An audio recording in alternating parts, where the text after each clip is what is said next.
Donc, bonsoir à toutes, C'est bien ça. c'est la reprise après Hanouka. Et donc, Baruch Hashem, on va continuer le Tanya. Malgré le fait qu'on a repris le Tanya dans l'étude quotidienne du Tanya depuis le 19 qui se lève. Et nous, on continue puisque on veut terminer le Tanya, si Dieu veut, dans ce Ça cours-là. se termine. Non, on est très très loin encore. On est au 10e chapitre, il y en a 53. Ah ouais. Mais on est bien parti en tout cas. Donc, on est donc au 10e chapitre. On est au 10e chapitre du Tanya. Et donc, on va continuer dans notre épopée. À savoir que, donc, dans le Tanya, vous savez, il y a des tronçons d'idées, de concepts dans le Tanya. Et là, on va élaborer un nouveau concept dans le Tanya qui est à partir du chapitre 10. Tout ce qu'on a fait jusqu'à présent, c'était un petit peu, j'ai envie de dire, un mavo, ce qu'on appelle en hébreu, un préambule, une grande introduction pour savoir qui est le juif, comment il se comporte, qu'est-ce qui le correspond, quels sont les paramètres, Nefesh Abahamit, Nefesh Elokit. On a expliqué tout cela.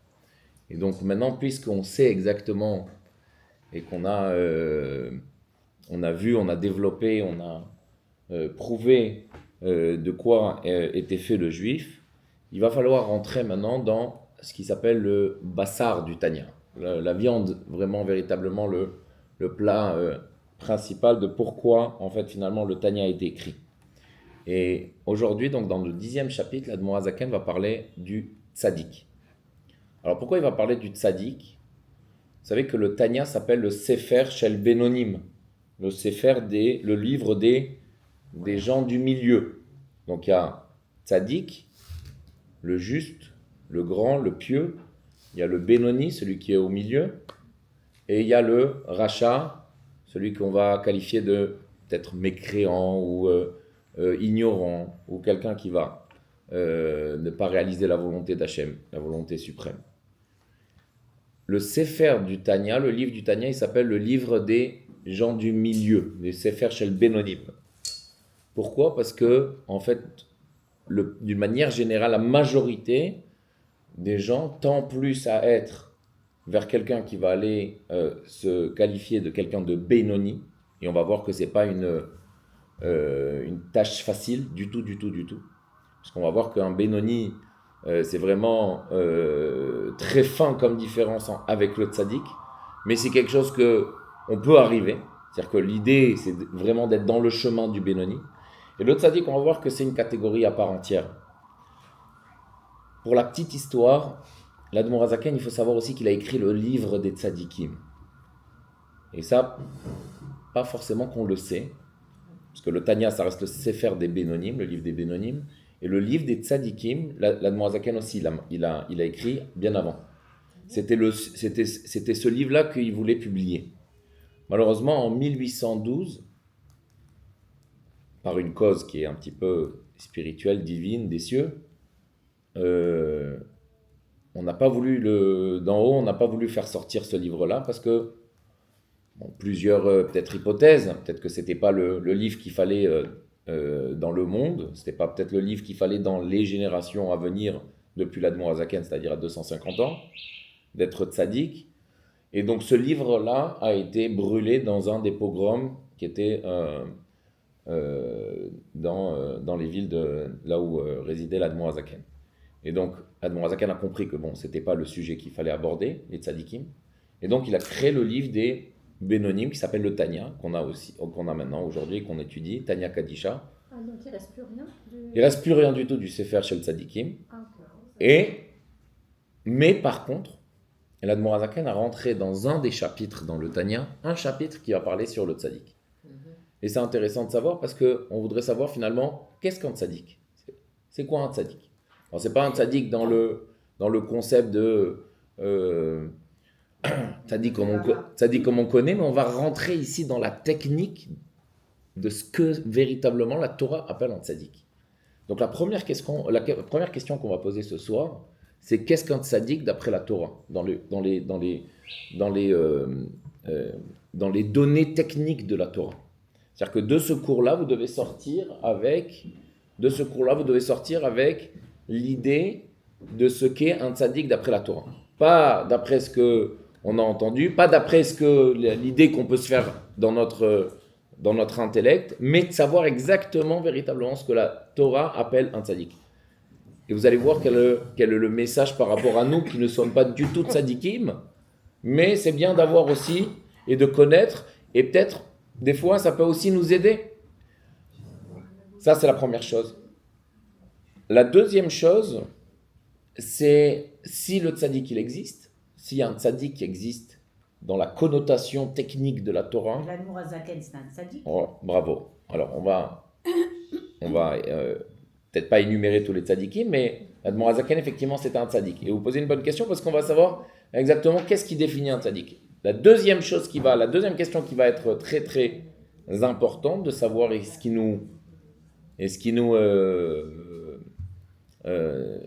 nous interpelle, c'est finalement est-ce qu'il y a des tzaddikim qui sont plus grands les uns que les autres. C'est-à-dire s'il y a un tzaddik, est-ce qu'il y a des degrés de tzaddik? Oui.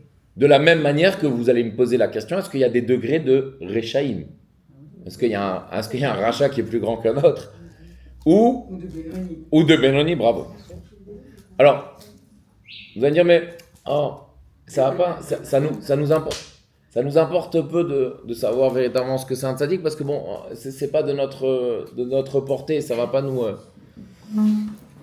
apprendre grand chose en fait finalement. Qu'est-ce que je vais sortir de ce cours-là en sachant qu'est-ce qu'un tzaddik et tout ça? En fait, dans ma vie, moi je vais pas être tzaddik.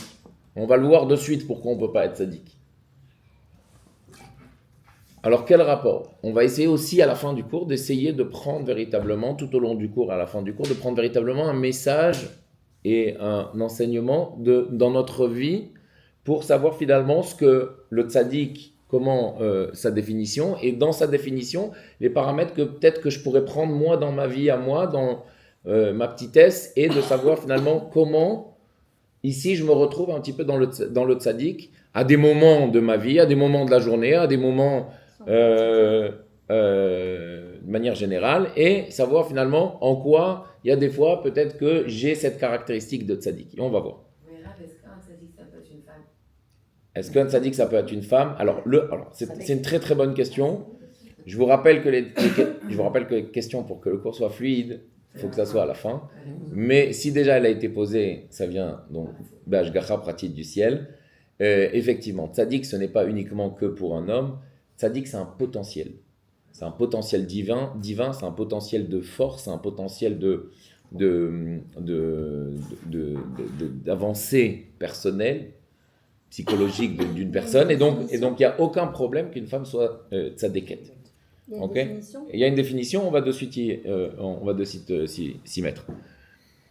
Alors, une autre idée aussi, pourquoi on parle du tzaddik, à part le fait que ce soit le chapitre 10 et donc on est obligé d'y passer, c'est que finalement, de manière générale, psychologiquement, on préfère entendre des histoires et un cours sur des gens qui sont plutôt élevés, intellectuellement, sentimentalement, psychologiquement. Ça nous donne une certaine ashra'a, une certaine inspiration de ce qu'on aspire à être, plutôt que d'entendre des histoires des personnes qui ont fait des péchés qui sont loin de la divinité, du bon Dieu. Plus on entend des choses qui sont loin du bon Dieu, et plus on tend vers là-bas. Plus on entend des histoires de tzadikim, de chassidim, des choses qui sont élevées intellectuellement, plus on aspire à arriver là-bas. Donc c'est aussi très important de connaître ce que c'est un tzaddik, parce que ça peut nous donner aussi une inspiration pour nous-mêmes dans notre vie et dans notre foyer. Alors un tzaddik,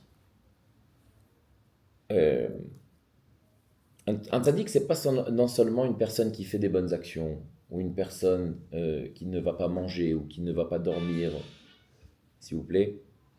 qui ne va pas manger ou qui ne va pas dormir, ou une personne qui va être peut-être surhumaine, ok?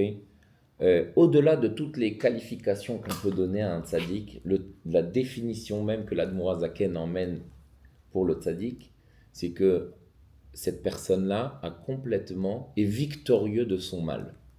De son quoi? De son mal. Elle a complètement gagné la bataille, la victoire du mal dans sa vie. Et donc en fait finalement, et c'est dur à dire, et on va le redire, c'est qu'elle n'a plus de mal, dans sa vie. Le mal n'existe plus. On va expliquer. On va expliquer. Quand il est mort, ça veut dire qu'il s'est Non. défendu. Le mal n'existe plus chez lui. À tel point, on va continuer Dans son comportement. dans son comportement, mais plus que ça. Le mal n'existe plus chez lui, ça veut dire quoi le mal n'existe plus? Alors souvenez-vous, d'où provient le mal? On a dit du cœur. Il se trouve au côté gauche du cœur. Donc le mal, c'est très émotionnel, très sentimental, c'est des pulsions, c'est des impulsions. Donc il n'a plus de mal, mais non seulement il n'a plus de mal dans son cœur, donc émotionnellement, dans ses sentiments, mais aussi intellectuellement. Ses pensées sont complètement pures, elles sont uniquement que de bien. Ses réflexions sont uniquement que de bien, que de pureté, que de sainteté. Et automatiquement, ses émotions, ses sentiments ne sont que du bien et que pour Hachem, pour le Créateur. Uniquement. Donc automatiquement aussi, ses actions vont être comme ça. Pensée, parole et action. Ok? Donc il n'a plus du tout de mal. Jusqu'à tel point que l'Admoura Zaken va dire quelque chose qui est révolutionnaire et qu'on va le voir en fait finalement, qui prend son origine dans la Gemara, que il va arriver à un stade où il va détester le mal. Il va détester le mal à un point où finalement c'est comme si vous prenez une viande qui a été périmée, ok? Et que juste à la senteur, vous ne pouvez même pas vous approcher de la main. Donc il a plus forte raison de la manger. Donc lui, ça le répugne le mal. Il est répugné du mal totalement, dans toutes ses formes. Émotionnellement, intellectuellement, dans l'action, dans tout. Il répugne le mal complètement. Le mal, la définition du mal, c'est tout ce qui est contre la volonté d'Hachem, Torah et mitzvot, judaïsme.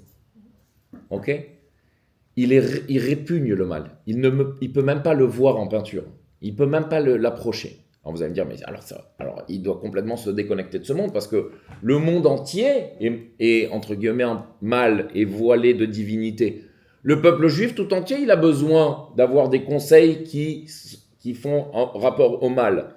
Donc s'il répugne le mal, comment il pourrait aider d'autres personnes qui ont besoin de conseils qui sont en rapport avec le mal? Ils sont nés comme ça. Non. Comment on fait pour en Oui, question.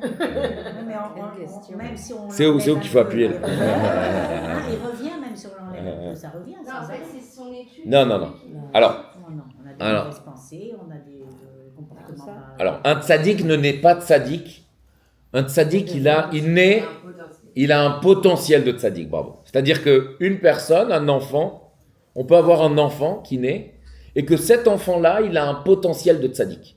C'est-à-dire que ce potentiel-là, c'est pas que, par exemple, il a fait Modani tout seul, et il a fait Netilat Yadayim, il a dit, maman, j'ai fait la bracha avant de manger, t'es mon tzaddik.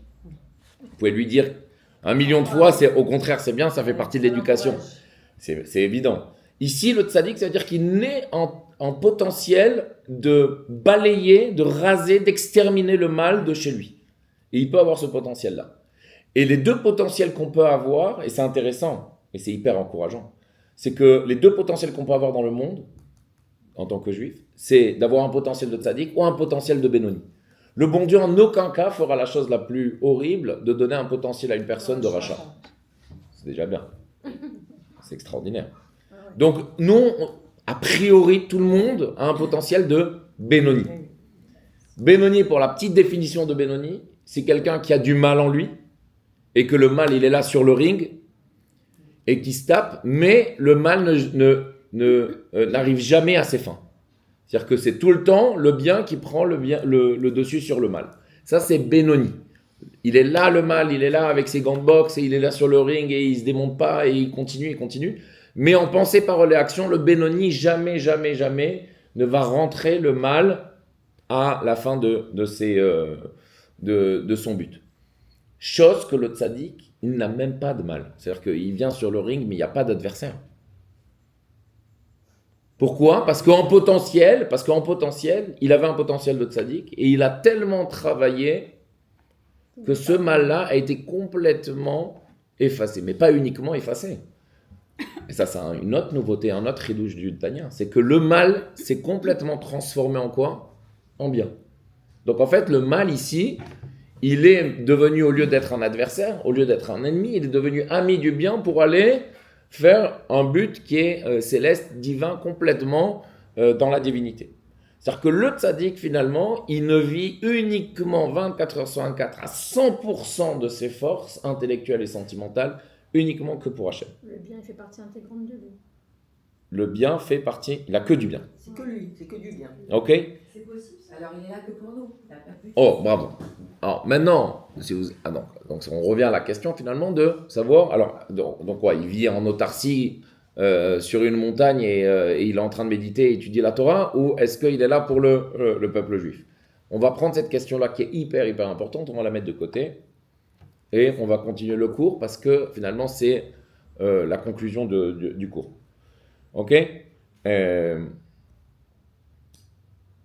Pour donner un petit exemple de ce mal-là, il faut illustrer ça avec pas mal d'histoires pour comprendre un petit peu de quoi on parle, parce que c'est très théorique.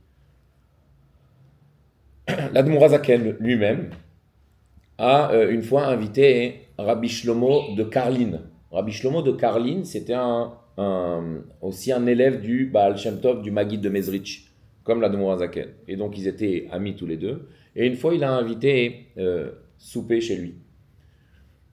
Et donc, le tzaddik vient, Rabbi Shlomo de Karlin, c'est pas n'importe qui. Et donc, tout le monde se met à travailler, tout le monde met la main à la pâte pour cuisiner. Et donc, chaque femme ou chaque fille de la maison avait un rôle bien particulier dans la conception donc, du dîner. Et arrivé au plat de résistance, au plat principal, on ne sait pas pourquoi, mais chacune a pensé qu'il manquait du sel dans le plat. Et donc, à chaque reprise, chaque fille, chaque femme, chaque fille, sans le dire à l'autre, a mis du sel dans le plat, qui était, je ne sais pas, du poisson. Et donc, en fait, finalement, le plat est devenu très salé. Quand est-ce qu'on l'a su? Quand le plat est venu, donc les deux tzadikim étaient là à tabler, et Rabbi Shlomo de Karlin commence à manger donc le poisson, mais impossible de manger, trop salé. Et donc, avec toute sa politesse, il s'est omis de manger le plat. Et donc, l'Admorazaken, il mange, et il pose la question, Makara, pourquoi tu t'es arrêté de manger? Elle lui dit, c'est trop salé, quoi.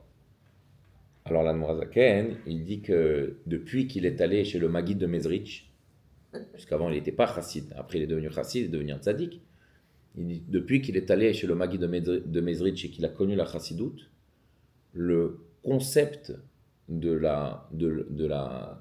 ta'am, du plaisir dans la nourriture, s'est complètement estompé de chez lui.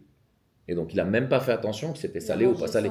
C'est-à-dire que c'est pas que finalement il avait par défaut, il savait pas si c'était salé ou pas salé. Il n'avait pas le corona pour ne plus avoir mais c'était juste parce que finalement le côté matériel, le plaisir matériel dans la nourriture, il ne l'avait plus. C'était complètement effacé. Il s'était complètement estompé. Il mangeait pour se nourrir. Il mangeait exactement pour se nourrir. Regarde, entre parenthèses, c'est très connu que, pour la petite histoire, le rabbi aussi mangeait très salé. Très salé. Deuxième histoire, on remonte un petit peu plus dans le temps, c'était dans le Midrash. On a une personne qui s'appelle Rabbi Mathia ben Harash. Rabbi Mathia ben Harash, c'était Rabbi Mathia ben Harash. Rabbi Mathia ben Harash, une histoire très belle. Il faut allumer 18 bougies, lire les Télim, et faire une demande. Ok. Rabbi Mathia ben Harash, c'était une personne donc, dont on raconte sur lui dans le Midrash. C'est une histoire un petit peu trash, mais il faut l'écouter aussi parce que c'est des notions qui sont importantes. Rabbi Mathia ben Harash, c'était quelqu'un qui était très, très, très, très, très pieux. Très, très, très pieux. Et toute sa vie, il avait une yeshiva où finalement il ramenait les éloignés de la Torah, il étudiait la Torah avec eux. Et une fois, à tel point que d'en haut, le mal, le Yetzer Hara, le Satan, il n'arrivait pas à lui faire un péché. Et donc, qu'est-ce qu'il s'est dit une fois le Midrash raconte que le mal s'est déguisé en femme, en très très belle femme. Et donc, cette femme-là est allée vers Rabbi Mathia ben Harash. Et lui, voyant cette femme-là, il a complètement fermé les yeux, il s'est détourné les yeux, et il a continué son chemin, il est allé dans une direction. Et la femme le suit. Et elle le suit partout. Et lui, qu'est-ce qu'il a fait? Tellement qu'il répugnait le mal, c'est une histoire, hein, il a pris un clou, et il se l'est planté dans l'œil. Et il a plus voulu, il ne voulait même pas, il était tellement répugné de ce mal-là, qu'il s'est crevé l'œil. Et là, le Satan, le mal, est venu chez le bon Dieu, il a dit, mais je voulais lui faire un péché, mais pas à ce point-là. Il avait, même le mal, le Midrash dit qu'il avait de la peine pour lui. Et donc, qu'est-ce qu'il a fait? Il a dit, je t'en supplie, fais-lui qu'il ait refouache les mains, qu'il retrouve son œil. Et donc, le bon Dieu, il a envoyé, c'est marqué que le bon Dieu a envoyé l'ange Raphaël venir le guérir. L'ange Raphaël, c'est celui qui vient guérir. Et donc, c'était toute une discussion entre Rabbi Mathia ben Harash et l'ange Raphaël de lui faire guérir son œil, qu'en aucun cas il voulait que son œil revienne si le mal du monde ne s'effaçait à jamais dans sa vie. Et ça a été la condition et il lui a fait retrouver l'œil. Tout ça pour vous dire qu'en fait, finalement, le mal ici chez un tzaddik, c'est une connotation qui est très forte, le mal chez un tzaddik, c'est comme si chez nous, c'est quelque chose qui serait même pas dans l'idée, même à nos pires retranchements de faire. C'est comme si, chas v'shalom, on est au pire et on doit vendre de la drogue. C'est impossible. Même que je sois chas v'shalom dans la rue, mais en aucun cas je vais faire ça. En aucun cas je vais faire ce genre de choses. Pour lui, c'était fois 100. C'était le mal, c'était quelque chose qui était impensable, même pas de le voir, même pas de le sentir, de la voir en présence. Une autre histoire.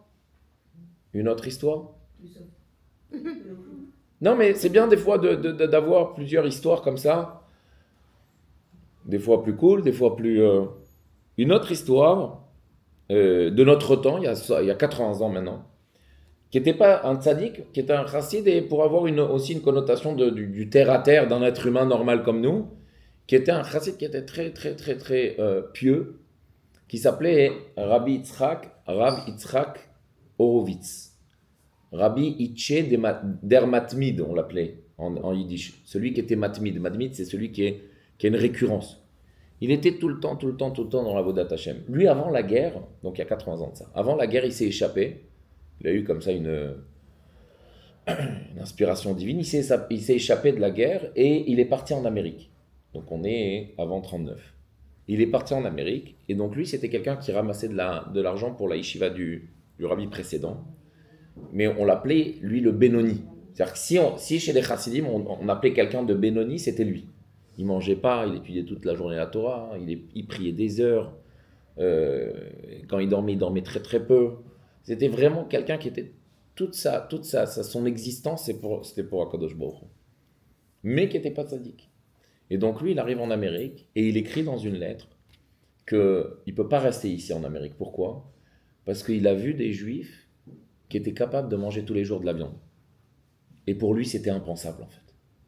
Pour lui, la viande, c'était quelque chose de notable, de honorable, qu'on prenait un bout pendant Shabbat et ça s'arrêtait là. Et de voir des gens qui étaient à une grossièreté pareille, entre guillemets, je parle de ça il y a 80 ans. Pour lui, c'était pas possible de rester ici. Et il est reparti à Riga, en Russie.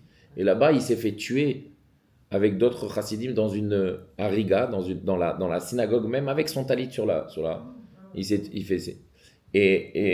fait tuer là-bas, donc avec tout un groupe. Tout ça pour vous dire, en fait, finalement, que c'était inconcevable chez lui que le monde, les notions du monde, aient un effet tellement quotidien et nocif chez une personne à tel point de manger de la viande tous les jours. Aujourd'hui, ça nous paraît complètement dérisoire. Mais pour lui, c'était quelque chose qui était impensable. Tout ça pour vous dire la notion de comment le mal chez des personnes qui sont tellement pieux, tellement fins d'âme, fines d'âme, pourrait avoir comme level, comme niveau. Alors, des tzadikim, combien il y en a des tzadikim? Alors, on a toujours en l'esprit, vous savez, vous avez tous entendu qu'il y a 36 tzadik, Lamed Vav, 36 tzadikim cachés. Oui, 36 tzadikim cachés. Vous connaissez cette notion-là. La Gemara aussi va parler de 18 000 tzadikim dans le monde. Donc, quand on dit qu'il y a 18 000 tzadikim dans le monde, ça veut dire qu'il y a 18 000 niveaux de tzadikim. Donc, pas tout le monde a un niveau de plus ou moins du mal, de la proportion du bien qu'il peut y avoir chez eux, et le mal qui a été complètement effacé. C'est-à-dire que l'idée de tzadik, c'est pas « lui, il rentre dans la catégorie de tzadik, et ça y est, c'est fini. Il y a un seul tzadik, une seule notion de tzadik. » Non. C'est en tout 18 000, ceux qui sont partis, ceux qui sont encore vivants?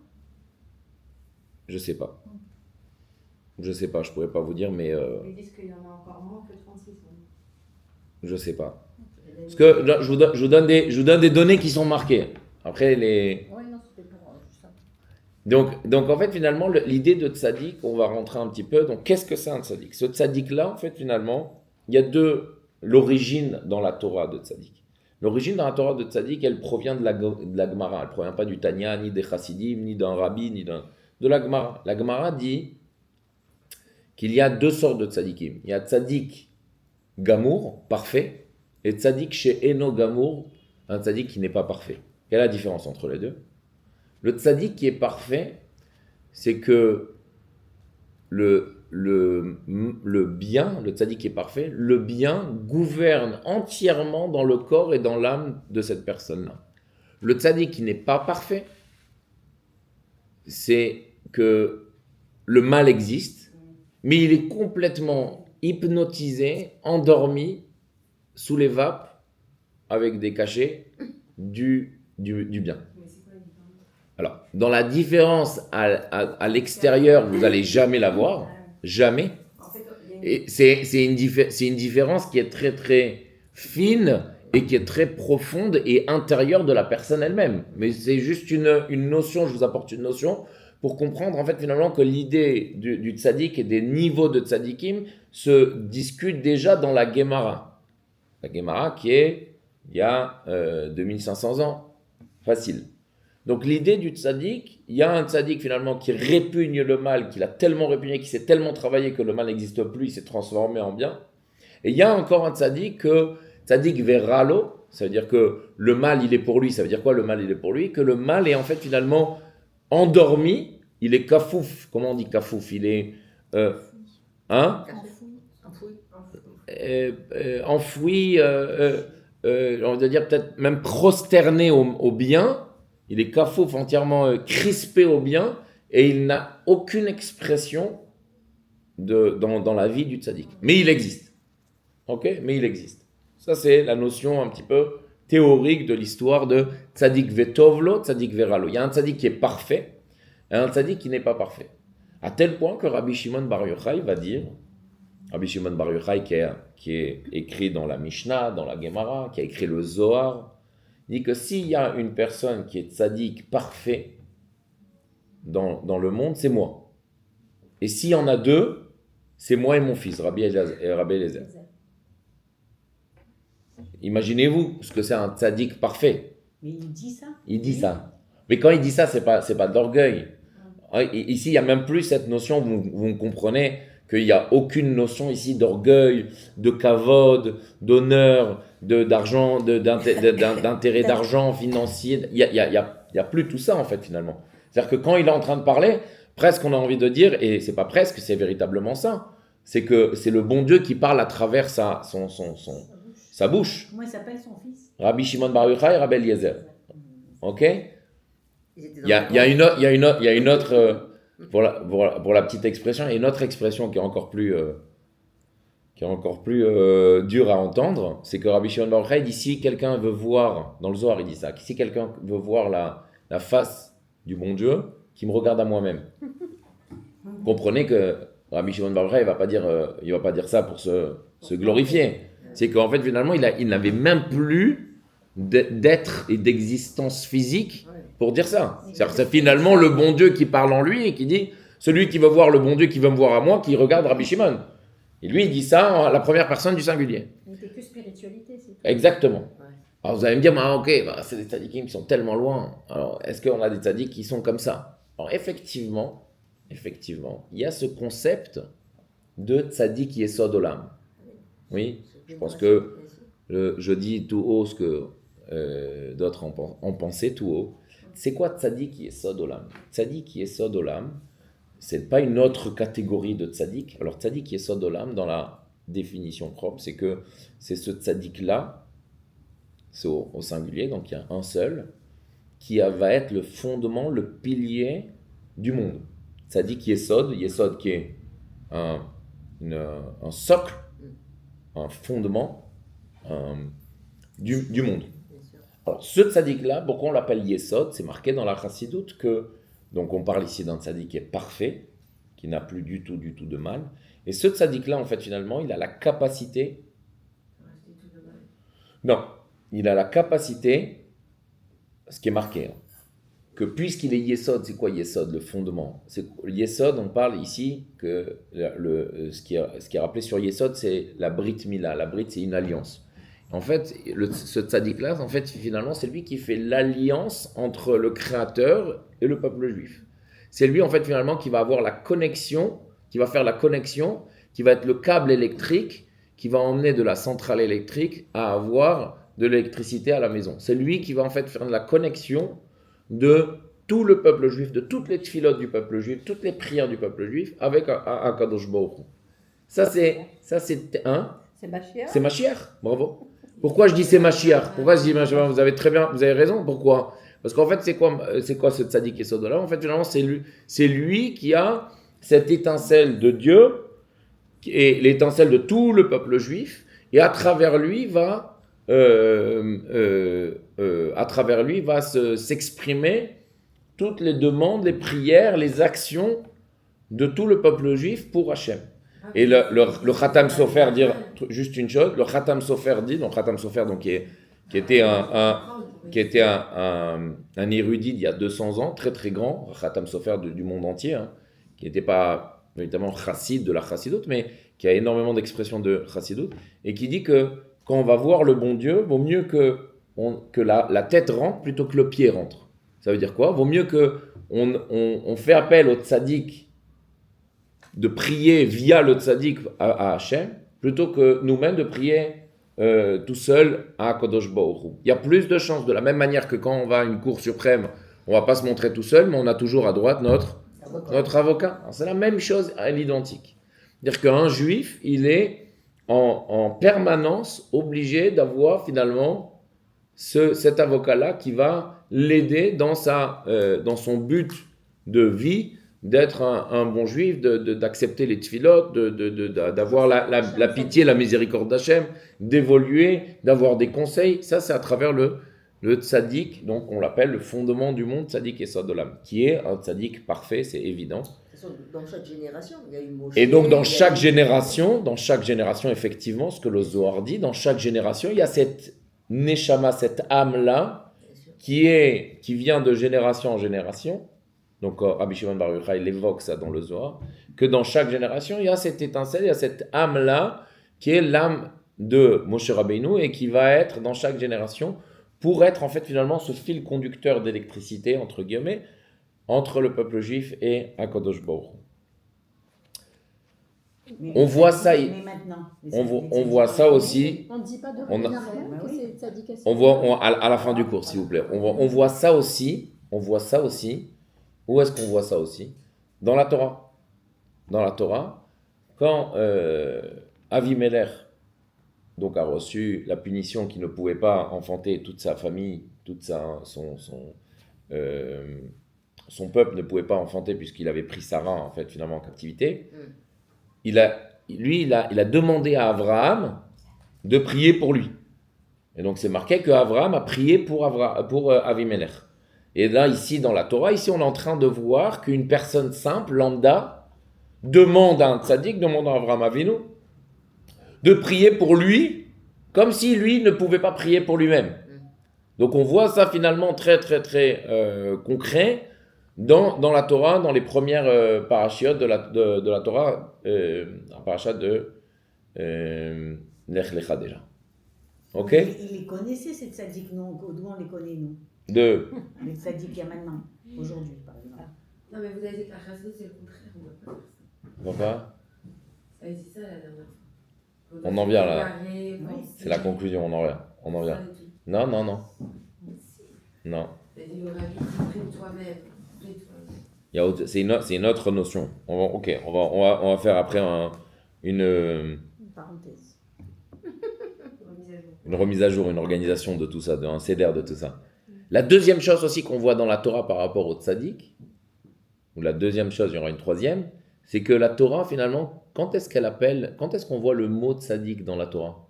Une fois et demie dans la Torah. Pourquoi je dis et demi? Vous allez voir. La première fois dans la Torah et la seule et unique qu'on voit le mot de tzaddik, pour vous dire finalement que c'est pas quelque chose qui est courant et normal, naturel. La première fois et l'unique fois qu'on voit tzaddik dans la Torah, c'est pour Noach. Noach, Ish Tzadik Aya Bedorotav. La seule fois. Sur Moshe Rabbeinu, on ne dit pas. Sur Abraham, on ne dit pas. Sur Yitzhak, on ne dit pas. Sur Yaakov, on ne dit pas. On ne va pas rentrer dans ça. Si c'est des tzadikim, c'est évident que c'est des tzadikim. Mais la Torah, en tout cas, utilise le concept de tzadik pour une seule et unique fois pour Noach. La demi-fois qu'elle utilise, c'est pour Yosef HaTzadik. Mais elle ne le dit pas dans la Torah, elle le dit dans le livre qui s'appelle Amos. Et dans ce livre-là, on va dire le tzaddik qui a été vendu par ses frères. Et donc le tzaddik qui a été vendu par ses frères, c'est qui? C'est Yosef. Mais c'est pas dans la Torah, ça va être dans les prophètes déjà. Donc c'est une demi-fois pour dire en fait finalement que cette allusion du tzaddik, elle fait en référence avec Yosef. Tout ça pour vous dire que le tzaddik, c'est pas quelqu'un de courant, de naturel qu'on peut trouver au coin de la rue et tout ça. C'est vraiment quelque chose que la Torah pèse ses mots pour dire finalement que c'est véritablement un potentiel, c'est quelqu'un qui s'est travaillé, qui s'est raffiné. On va pas dire, maintenant, on rentre pas aussi dans l'idée de pourquoi que Noach et pas les autres, mais tout ça pour vous dire que la Torah pèse ses mots pour vous dire qu'un tzaddik, c'est vraiment quelque chose de très particulier. Très particulier. Ok? Et donc, en fait, on arrive à la définition, donc, qu'est-ce qu'un tzaddik? C'est que son intérieur est complètement pur, vidé de mal, son intérieur est complètement pur, saint, kadosh, et qu'il n'a plus du tout de pulsion, il n'a plus du tout d'envie d'avoir peut-être une pensée, ou une parole, ou une action de faire du mal. Ça n'existe plus. Ça n'existe plus chez lui. Et c'est vachement... c'est vachement fort, c'est très dur comme notion de comprendre ça. Pourquoi c'est très dur parce que dans notre petite vie à nous, et dans notre conception des choses, ça n'existe pas une vie sans mal. Alors ça ne veut pas dire que sa vie est rose et qu'il est très riche. C'est que l'intérieur est riche, l'intérieur est très bon, l'intérieur est que bien. Il y avait des tzadikim qui ont été très pauvres. Mais pour eux, ça les... il n'y avait même pas cette conception de « Ah, je suis très pauvre ». Ça ne le touchait même pas dans la conception matérielle que nous, on peut avoir. Une fois, on a en 86, on a voulu offrir une nouvelle voiture au rabbi. Le rabbi, il roulait en Cadillac. Il avait un chauffeur, le rabbi utilisait la voiture uniquement que quand il allait au tombeau de son beau-père, dans le Queens. Donc de Brooklyn au Queens, uniquement. Et donc le seder, il était que le rabbi va au mikvé, après il va au tombeau du rabbi précédent. Quand le rabbi est revenu en 86, le rabbi est revenu donc du mikvé, et il s'apprêtait à rentrer dans la voiture, et il rentre dans la voiture et il s'aperçoit que la voiture c'est pas la même. On a fait un cadeau au rabbi, on a voulu offrir une nouvelle Cadillac au rabbi. Donc le rabbi s'est installé, de manière très froide comme ça, le rabbi. Donc dans ces choses très personnelles, c'était très, très froid, très sérieux, très serein. Rabbi s'est installé. Rabbi a demandé au chauffeur, à son secrétaire, le Rav Krinsky, où est l'ancienne voiture. Alors, en train de bégayer, les chassidim ont voulu faire un cadeau au Rabbi. Rabbi est sorti de la voiture. Et Rabbi a demandé au Rav Krinsky de lui rapporter l'ancienne voiture. Et tant qu'il n'y avait pas l'ancienne voiture, le Rabbi attendrait sur le trottoir. Et c'était très fort comme image parce que Rabbi il a attendu. C'est vexant pour les gens qui le Rabbi il a attendu que. Bon, il voulait pas. Le Rabbi il a attendu que la nouvelle voiture arrive. Que l'ancienne voiture arrive. Oui. C'est vexant pour les gens qui lui ont fait. Attendez.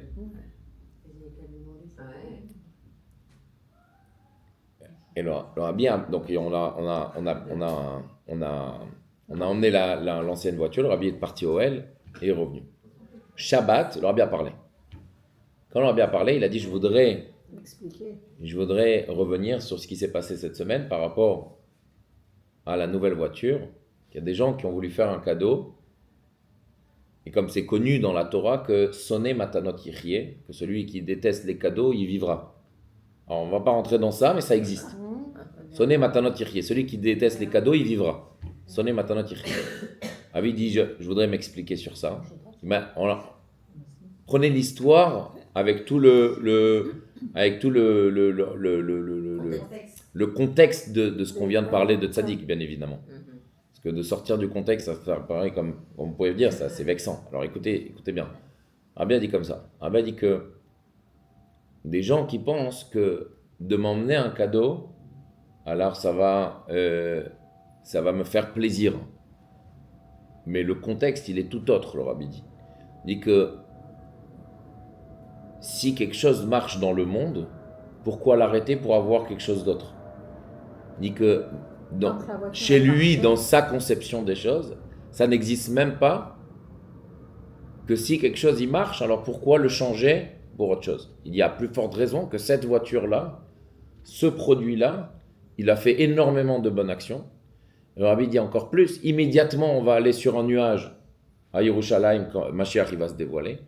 Donc je ne verrai même pas pourquoi je dois moi rentrer dans les conceptions du monde, on avait dit même, je pense, les conceptions américaines du monde, de vouloir tout le temps se renouveler.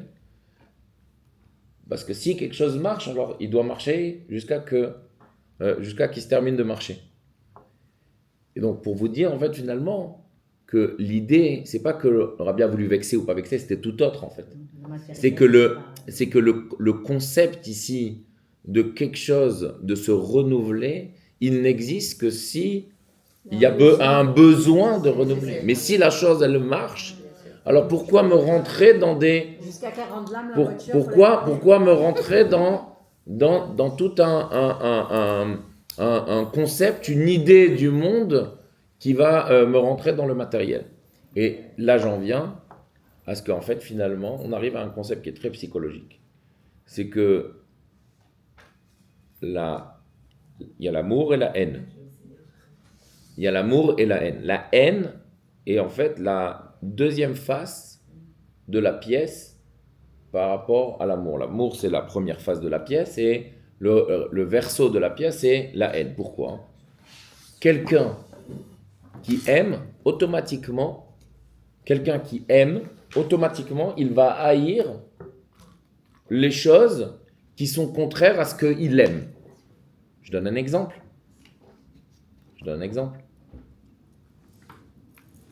Quelqu'un, il a une famille, ou il a une famille qu'il aime par-dessus tout.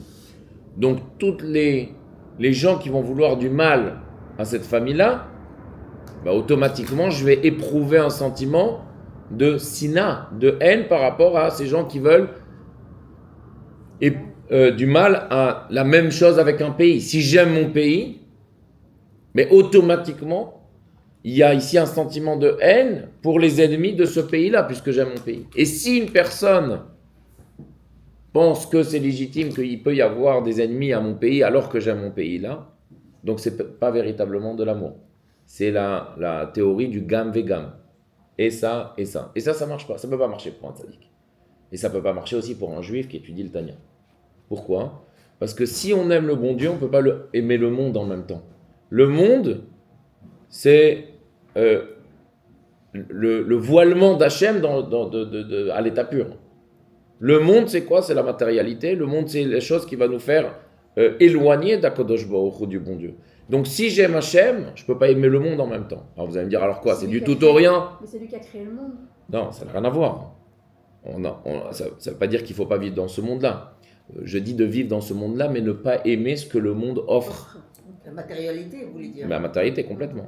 Les désirs du monde-là. C'est-à-dire que si on aime Akadosh Baruch Hu, on ne peut pas aimer en même temps ce qui est contraire à Akadosh Baruch Hu, c'est-à-dire la matérialité et les plaisirs du monde. On peut faire pour une mitzvah. Attendez. Ça n'a rien à voir. Au contraire, je suis en train de parler ici des plaisirs que offre le monde, c'est-à-dire les plaisirs matériels qu'offre le monde. Ces plaisirs-là, ils peuvent être aussi pour une mitzvah, mais si c'est pour une mitzvah, ça veut dire que c'est pour la volonté d'Hachem. Ici, on est en train de parler que ce plaisir-là, il est uniquement que pour notre propre personne, notre propre plaisir et désir personnel, qui n'a rien à voir avec un plaisir qui pourrait être avec Akadosh Baruch Hu. Chez un tzaddik, c'est du tout ou rien. Chez nous, comment ça va se traduire? Vous allez me dire, alors quoi, c'est blanc et noir? Non. Chez nous, ça veut dire quoi? Notre but à nous, c'est que plus on va aimer Akadosh Baruch Hu, plus on va avoir beaucoup moins de plaisir pour ce que le monde offre matériellement. Plus on va avoir de plaisir dans ce monde-ci, dans ce que le monde peut offrir, moins on va aimer Akadosh Baruch Hu. C'est normal. Est-ce que c'est quelque chose de Non, c'est QFD, non? Non. C'est normal. C'est une forme de vanité, de toute façon. Comment? C'est plaisir, c'est une forme de vanité. C'est sûr que c'est de vanité, mais l'idée c'est qu'en fait finalement, exactement, si j'aime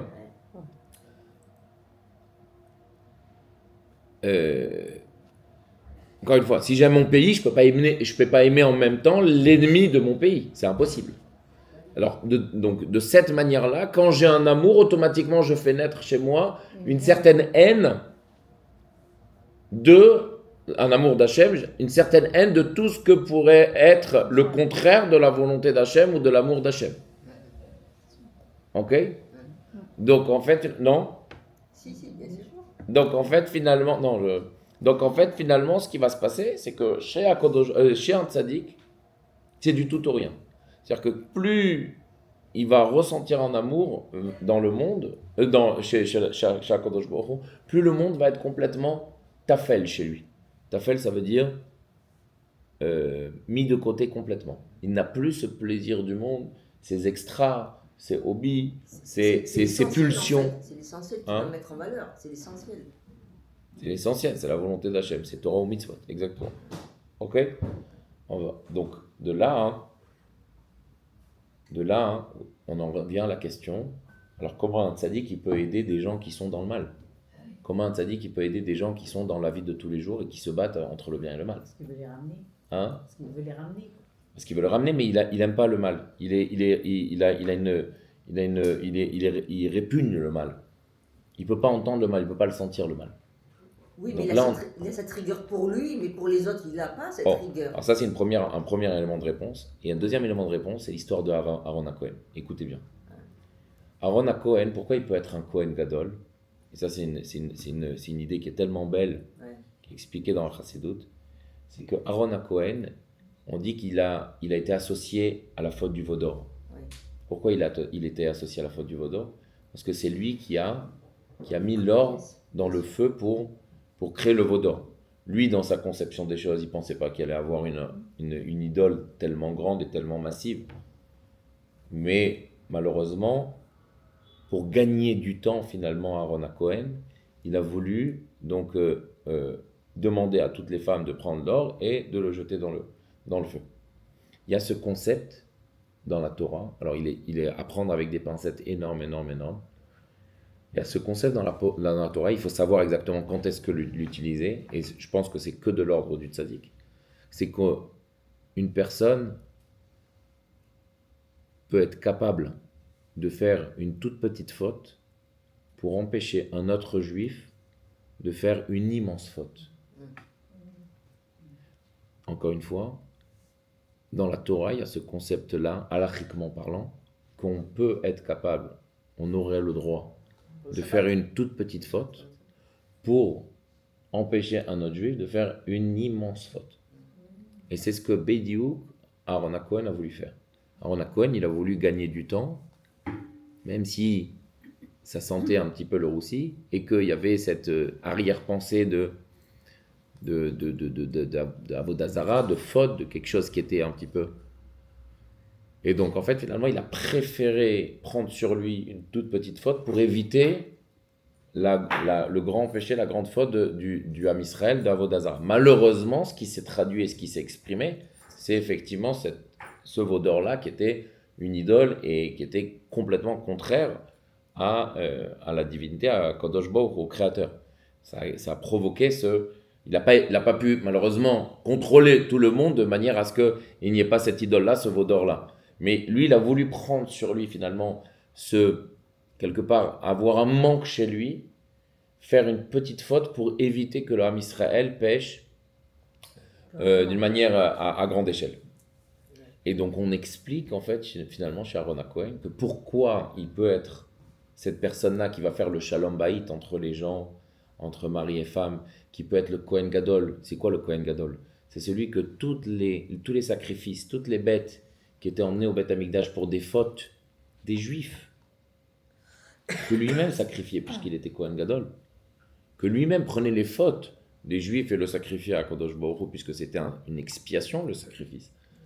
Il faut automatiquement une personne qui est prête un petit peu à quelque part chez lui à se régresser, entre guillemets, à petite échelle, pour comprendre le désarroi, pour comprendre le mal, le mauvais qui se traîne chez l'autre juif. Et ça, c'est que chez Aaron Cohen et chez le tzaddik et Gamour. Donc finalement, on en vient à la fin du cours, à la conclusion du cours. Est-ce qu'un tzaddik peut fauter? Pourquoi? Parce que vous dites, si je regarde ma Torah, Moshe Rabbeinu, pourquoi il n'est pas rentré en Israël? Parce qu'il a tapé la pierre. Le bon Dieu lui a dit de parler, lui il a tapé. David Amelech, il dit dans les Teilim, Khatati, j'ai fauté, j'ai péché. Shaoul Amelech aussi, Shlomo Amelech. Et la Gemara, elle vient. Donc on voit, c'est des choses qui sont concrètes. On voit dans la Gemara de Shabbat qu'on dit que celui qui dit que Shlomo Amelech il a fauté, il se trompe. Celui qui dit que Moshe Rabbeinu il a fauté, il se trompe. Celui qui dit que David Amelech il a fauté, il se trompe. La Gemara claire. Et eux-mêmes, de leur vivant, disent j'ai fauté. Moshe Rabbeinu il a tapé, il n'a pas parlé. Il a parlé au début, il a vu qu'il n'y avait pas d'eau, il était en panique, il a tapé et il est sorti de l'eau. C'est à cause du peuple. Comment? C'est à cause du peuple. C'est pas cause, c'est pas vrai, c'est pas Alors, comme ça, quoi. Alors comment ça marche? Est-ce qu'un tzaddik il peut... c'est marqué. Il n'y a pas de tzaddik qui existe, qui vit et qui ne faute pas. Alors comment ça marche? Un tzaddik il a du mal, il n'a pas de mal, il a que du bien. Comment ça rentre un petit peu dans notre cours de Tanya? Entre parenthèses, je vous dis que, au Hachem, ça fait plus de 20 cours de Tanya qu'on est là. Et on arrive à ces notions où finalement il va falloir comprendre que si plus on va tendre vers la divinité et plus on va avoir moins de plaisir dans le monde matériel. Et c'est le but en fait finalement du juif. Puisque plus on est dans les plaisirs, plus on est dans les pulsions matérielles et plus on aura moins d'attirance vers Akadosh Baruch Hu. L'idée de la faute chez le tzaddik, c'est pas une faute comme nous on l'entend. C'est-à-dire de fauter dans le mal, de fauter parce qu'on a une pulsion, de fauter parce qu'il y a eu une attirance vers le mal. Ici, l'idée du tzaddik, c'est que quand il faute, ça vient d'une bonne intention dans le bien seulement. C'est pas la meilleure intention que le bon Dieu avait prévu, avait espéré pour ce tzaddik-là. Encore une fois, quand un tzaddik il faute, c'est ce que finalement on comprend ici de Moshe Rabbeinu. C'est un moindre bien qu'il a fait. Hein? C'est un moindre bien. On comprend ça de Moshe Rabbeinu, de David Amelech, de Shaoul Amelech et tout ça. Mais il faute pour les autres. Alors, c'est même plus une faute. Ça veut dire quoi? Ça veut dire que lui, dans son protocole de bien, au lieu d'aller chercher 10 sur 10 dans le protocole du bien, lui, il va chercher 6 sur 10. Il va chercher 7 sur 10. Mais ça reste toujours dans le bien. Pour le bon Dieu qui connaît pensée, parole et action de chacun, il y a encore plus du tzaddik, puisque lui, c'est le ministre dans le monde pour Akadosh Baruch Hu.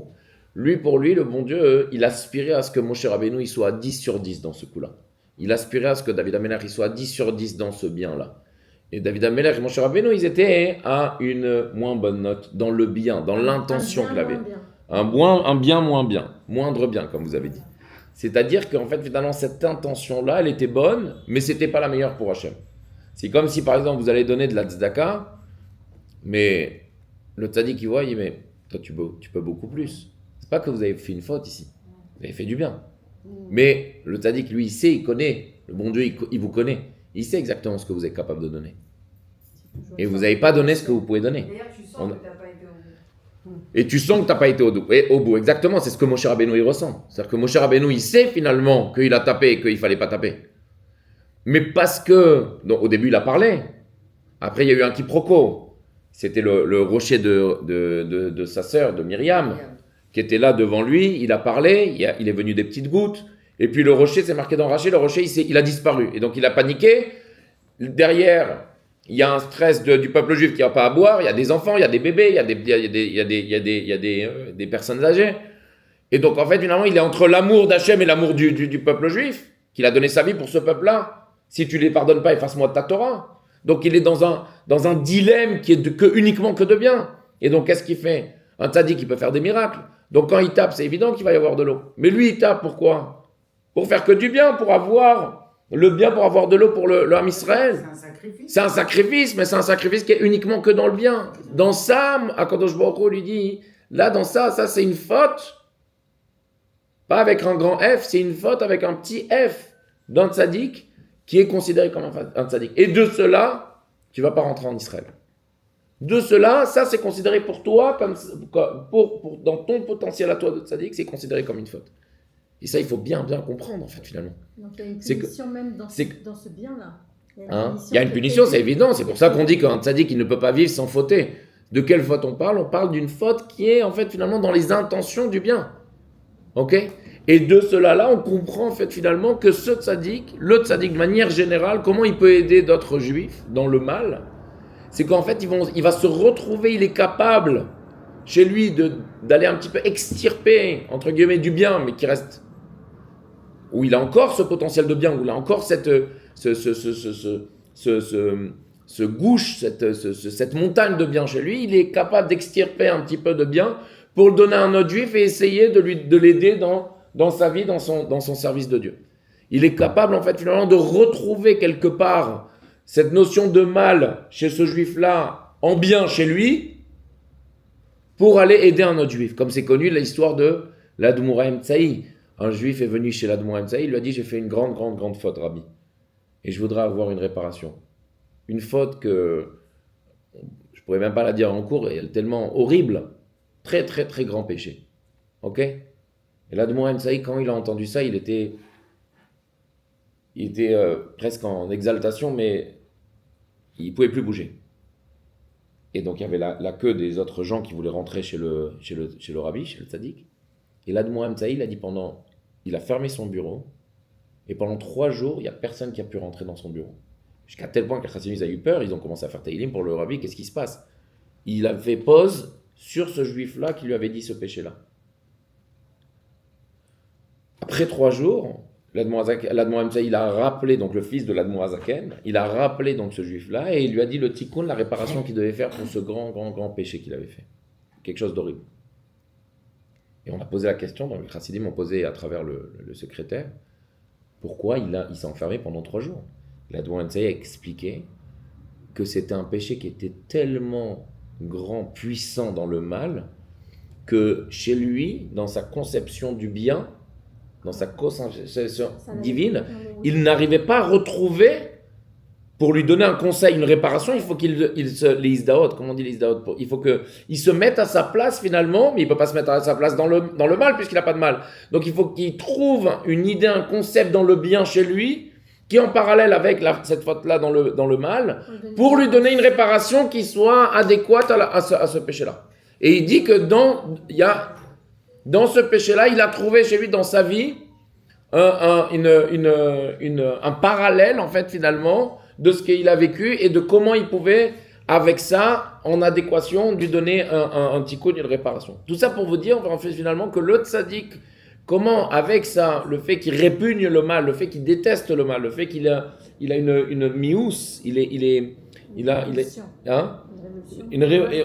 Exactement de ce mal-là, il est capable tout le temps, quand il reçoit des juifs pour les conseiller, de se projeter, de se mettre entre guillemets dans la vie de l'autre, uniquement dans la conception du bien, puisqu'il a que du bien, pour essayer d'aider ce juif-là. Et c'est ça un petit peu le but du tzaddik dans le monde. Et il y a deux sortes de tzaddik, et c'est là où on en vient. Il y a un tzaddik, en fait, finalement, qui va être un tzaddik que pour lui-même. C'est-à-dire qu'il a réalisé concrètement son potentiel de tzaddik, il est devenu tzaddik, mais il reste dans son étude journalière, où finalement c'est un tzaddik peut-être, on va dire, caché. C'est quelqu'un qui va rester un petit peu en autarcie, qui va étudier toute la journée, qui va servir le bon Dieu, qui va prier des heures. Et il y a ce tzaddik-là qui va finalement aider le peuple juif, qui va être peut-être, a priori, peut-être plus grand que le premier, et qui va pouvoir, lui, dans ses facultés de bien, dans ses facultés divines, aider le peuple juif, aider tous les juifs qui ont besoin de conseils qui sont mêlés au bien et au mal, parce qu'il a cette faculté aussi de regarder chez lui, en fait, finalement, la réparation, le conseil qu'il peut avoir pour cet autre juif-là. Hein? J'ai dit ça typique Rabbi Nachman. Tout ça pour dire, on termine le cours et puis après, on peut débattre avec grand plaisir.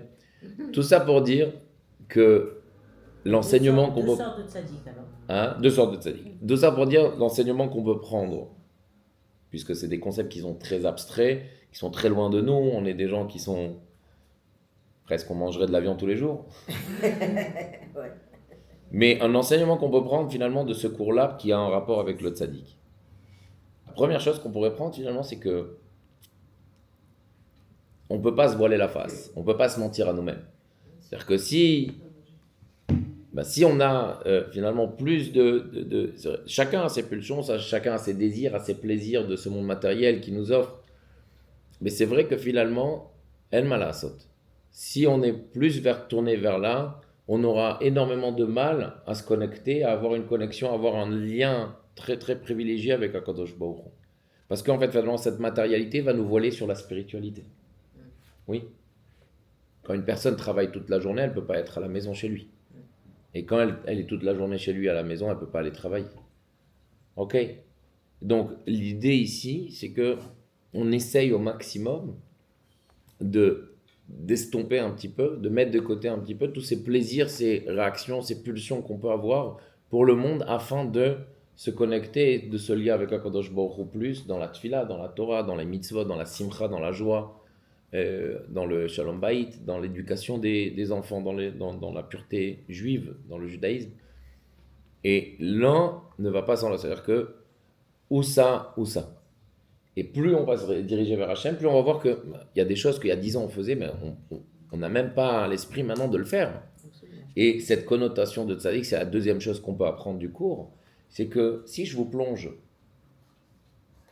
dans votre passé, à une personne qui, avant ça, ne faisait pas Shabbat, avant ça, pour une femme, ne se couvrait pas la tête ou ne mettait pas la perruque ou mangeait dans des restaurants qui n'étaient pas cachers, 10 ans, 20 ans. Et qu'aujourd'hui, dans cette personne-là, on va lui reposer la question. Pour lui, c'est impensable. C'est presque répugnant de dire, d'être pas shomer Shabbat, de transgresser Shabbat, de ne pas me couvrir la tête, de manger dans un restaurant qui n'est pas caché. Impensable. C'est-à-dire, cette connotation de tzaddik, on peut la retrouver dans certaines notions de notre vie, parce qu'on a, bien sûr à notre niveau à nous, c'est-à-dire qu'on a tellement travaillé sur une notion, sur une mitzvah, sur une vertu, un sentiment, une mida chez nous, de dire finalement comment, il y a 20 ans j'étais comme ça, mais aujourd'hui c'est autre chose quoi. C'est une autre personne, dans cette notion encore une fois ici. C'est-à-dire que cette connotation de tzaddik, peut-être qu'on ne va pas l'avoir en pensée, en parole et en action, dans l'intellect et dans les sentiments, dans l'émotionnel, mais on va la voir dans certaines notions. De dire, oui, au quart de tour, là, il y a 20 ans, ben oui, j'étais capable de casser un mur. Aujourd'hui, non, je suis la personne la plus calme. Je suis tellement patient, j'ai pas de problème. De transgresser Shabbat, c'est impossible. Même 1 million, même 1 milliard, tu me donnes, ça me parle même pas en fait. Ou de manger kasher, mais comment tu veux, c'est de manger du porc, du chalouf, c'est impossible. Les crustacés, impossible. Je peux te donner ma maison, je peux te donner tout, mais je le ferai jamais. Parce que la connexion dans cette notion-là, elle est tellement forte avec le Créateur, avec Akadosh Baruch Hu, avec Hachem, que pour rien au monde, je vais la casser. C'est toute ma vie, en fait, finalement, ici, dans cette notion-là. C'est toute ma vie qui est en jeu. Et c'est impossible. Chose qu'il y a 20 ans, je l'aurais fait même sans argent. J'aurais payé, même, pour aller au restaurant. Et donc, en fait, finalement, cette connotation, on peut la voir. Cette connotation de sadique, on peut la voir dans certaines notions de notre vie. Et je pense que c'est bien, même psychologiquement, de se satisfaire de ce qu'on a fait par rapport à notre passé et aujourd'hui, de regarder dans le présent, de faire une remise en question. Bêta. Ouais. De regarder notre progression et de dire finalement, waouh, l'évolution de ce que j'ai fait. Donc en fait, finalement, si j'ai fait une évolution dans telle notion, dans telle mitzvah ou dans tel concept, c'est évident qu'aujourd'hui, en challenge, pas pour dans 1 an ou pour dans 6 mois, de me travailler sur quelque chose qui me fait mal, qui est dur pour moi ou qui est dans ma connexion, dans mes mitzvot, dans la Torah, dans ma tfila, dans la simcha, dans la patience, dans la colère, de dire finalement je le prends pour moi et d'arriver à cette capacité aussi de ce que j'ai été il y a 20 ans à aujourd'hui, de dire voilà, aujourd'hui, dans 1 an je vais être comme ça et comme ça. Pourquoi pas? Et c'est ça cette connotation de sadique qu'on peut avoir chez nous dans notre vie. Razak. Très bien.